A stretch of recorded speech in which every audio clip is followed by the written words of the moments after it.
हरे कृष्णा। आज मैं भगवद गीता का 4.27 और 4.28 बोलूँगा।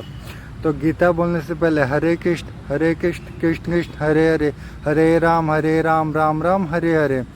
तो 4.27 में होता क्या है कि श्री कृष्ण बोलते हैं कुछ साधक जो होते हैं इंद्रियों और उसके विशेषों का यज्ञ करते हैं, अर्थात इंद्रियों को वश में करके उसकी शक्तियों को अंतम आत्मनिष्ठ करते हैं।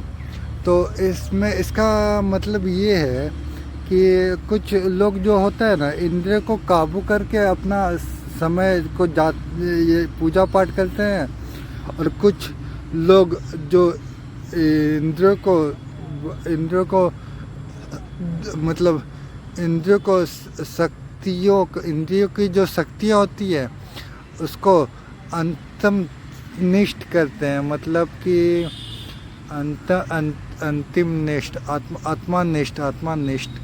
आत्मानिष्ठ मतलब उसको पूरा अच्छे से खंगालते हैं। इसके ऊपर भी मैंने एक स्टोरी तैयार किया है, आप ये स्टोरी देखो और समझो। इसका मतलब ये होगा ना कि एक इंद्रियों को समझ करके करते हैं काम, पूजा यज्ञ करते हैं, और एक होता है कि मतलब अच्छे से इंद्रियों का जो मतलब देखो, इंद्रिया एक होता है ना कि मतलब मैं काम कर रहा हूँ, अच्छे से कर रहा हूँ, और एक काम होता है मैं मज़े से कर रहा हूँ। तो ये होता है इसका मतलब। इसके मतलब मज़ा में भी काम हो रहा है और अच्छा में भी काम हो रहा है, पर मार्ग दोनों का अलग अलग है, लेकिन रास्ता एक ही है। रास्ता अलग अलग है लेकिन मार्ग अलग अलग है, और जो रिज़ल्ट है मतलब जो जहाँ पे जाना है वो एकदम सही रास्ता है। तो ये आप स्टोरी देखो और समझो। हरे कृष्णा। प्राचीन काल में एक महान ऋषि थे।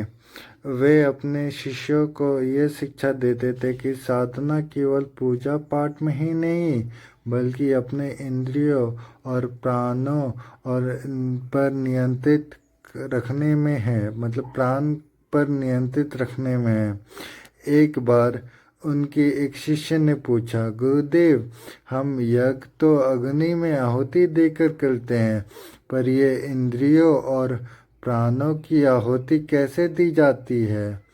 तो ऋषि मुस्कुराए और बोले, बेटा, जब मनुष्य अपनी आँखों को बुरी चीज़ों देखने से रोकता है, कानों को व्यर्थ वाणी सुनने से रोकता है, जीभ के स्वाद के पीछे भागने से रोकता है, और इंद्रियों को संयमित करता है, तो वह अपने ही इंद्रियों को आत्मसंयम रूपी अग्नि में संप्रवृत्त करता है। इससे प्रकार जब शिष्य प्रश्न पर ध्यान लगाकर प्राण का नियंत्रण करते हैं, तो प्राण भी उसी अग्नि में आहुति हो जाते हैं। शिष्यों ने समझ लिया कि सच्चा ज्ञान केवल बाहरी की अग्नि में नहीं, बल्कि अपने भीतर होता है। उसी दिन से उसने अपने आचरण इंद्रियों और प्राणों की साधना मार्ग पर लगा दिया। इससे ये शिक्षा मिलती है ये श्लोक से कि प्राण पर संयम और ही वास्तविक यज्ञ है। जब साधना अपने इंद्रियों को शक्ति को भगवान के संप्रेरित करता है, तभी वो ज्ञान रूपी अग्नि में सच्ची आहुति चढ़ाता है। हरे कृष्णा, हरे कृष्णा, हरे कृष्णा, हरे कृष्णा।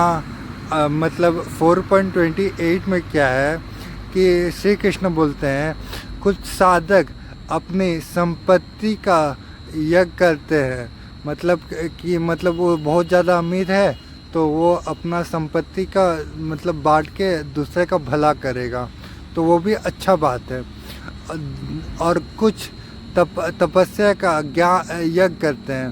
तो देखो, जैसे कुछ आदमी होते हैं, पंडित जी होते हैं, भगवान भगवान का तपस्या करूँगा और उसके ऊपर विजय पाऊँगा। तो वो भी बहुत सही है। कुछ यज्ञ का अभ्यास करते हैं, कुछ इसके बारे में ना सोचते हैं और तन मन से मेडिटेशन आजकल बहुत पॉपुलर वर्ड निकला है। तो इस आप लोग ये मेडिटेशन का भी वही है अर्थ कि तप करते हैं और मतलब अभ्यास करते हैं, ठीक है। और कुछ शास्त्रों का अभ्यापन का कर ज्ञान का योग करते हैं। तो मतलब कुछ लोग होता है ना, जैसे टीचर होता है ना, ज्ञान बांटता है, वैसे ही इसमें होता क्या है ना, कुछ शास्त्रों का अध्यापन, मतलब शास्त्रों के बारे में पढ़े और दूसरों को भी पढ़ाए। तो वही मतलब है, टीचर जैसे अपने भी पढ़ता है दूसरों को भी पढ़ाता है, वैसे ही इसका भी बात है। हरे कृष्णा। आप इसके ऊपर भी मैंने स्टोरी लिखा है, आप लोग देखो और आप लोग समझ जाओगे कि चारों का मार्ग एक ही होता है, चारों का रिजल्ट एक ही होता है, लेकिन बस मार्ग रास्ता अलग अलग है, बट लेकिन जाता सब एक ही जगह पे है। तो हरे कृष्णा। प्राचीन समय में एक नगर में 4 मित्र रहते थे। चारों भगवान के भक्ति करना चाहते थे, परंतु उनका साधन और स्वभाव अलग अलग था। पहला मित्र धनी व्यापारी था। उसने सोचा, मेरी संपत्ति भगवान को देना है, अंततः इसे जरूरतमंद को दान करूंगा। उससे गरीबों को भोजन कराया और मंदिर निर्माण कराया। दूसरा मित्र तपस्वी स्वभाव का था। उसने कहा, मैं कठोर तप करूंगा और इंद्रियों पर विजय प्राप्त करूंगा। वह वन में जाकर तपस्या करने लगा।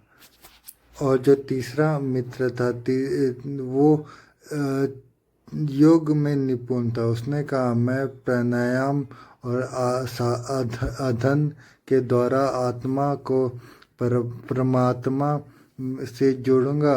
वह योग भयस करने लगा। चौथा मित्र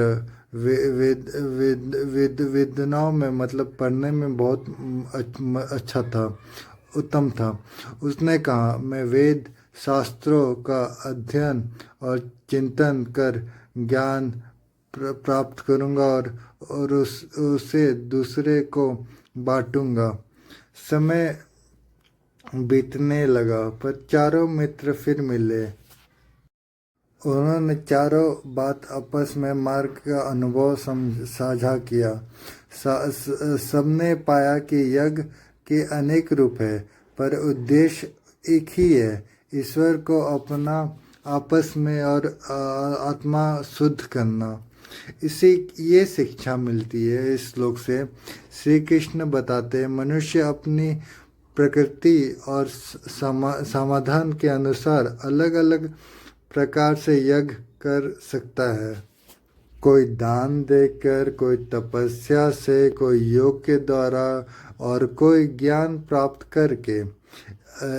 इसके अनेकों रूप हैं, लेकिन अंतर सभी मार्ग एक ही लक्ष्य में की ओर ले जाते हैं। हरे कृष्णा।